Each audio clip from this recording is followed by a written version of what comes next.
ערב שבת שלום, משפחת אופן הצביעה, שבת פרשות בהר בחוקותיי. אנחנו מסיימים את ספר ויקרא, והפרשה שאנחנו קוראים השבת היא פרשה לא קלה לעיכול.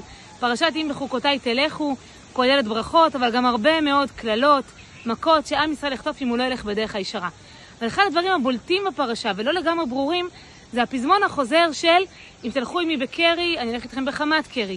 כל הזמן נראה שהקרי הזה הוא אבון יותר גדול מאשר לא ללכת בחוקות התורה. מה זה הדבר הזה ולמה הוא כל כך חמור? הפרשנים מסבירים שללכת בקרי זה מלשון מקרה. אדם שלא מייחס את האירועים שקוראים לו במהלך החיים, לשיחה שיש לו עם הקדוש ברוך הוא, להשגחה שיש עליו, אלא כל דבר שקורה הוא אומר, טוב, קרה במקרה. מה הבעיה הגדולה בזה? זאת לא רק בעיה אמונית, זאת גישה לחיים. שקוראים לי דברים, במקום שהם יעצרו ואני אחפש משמעות למה שקרה לי, אני פשוט ממשיכה הלאה ונותנת להם לעבור לידי.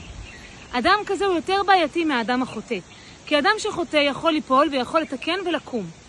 אבל אדם שהולך בדרך המקרה, שאין לו שום שיחה עם השם דרך החיים, הוא לא מבין את המשמעות של מה שקורה לו, ולכן הוא גם לעולם לא יתקן. לכן התורה אומרת לנו, אם תלכו בקרי, אתם תסתבכו הרבה יותר. הדרך הנכונה לתיקון היא ללכת בדרך השם, להבין מה הוא אומר לי, גם כשקוראים לי דברים קשים. והדבר הזה בעזרת השם, אם נאמץ את הגישה הזאת, יביא אותנו לקבל את כל הברכות שבתורה, ונפרה ונראה בארץ, שתהיה שבת שלום לכולן.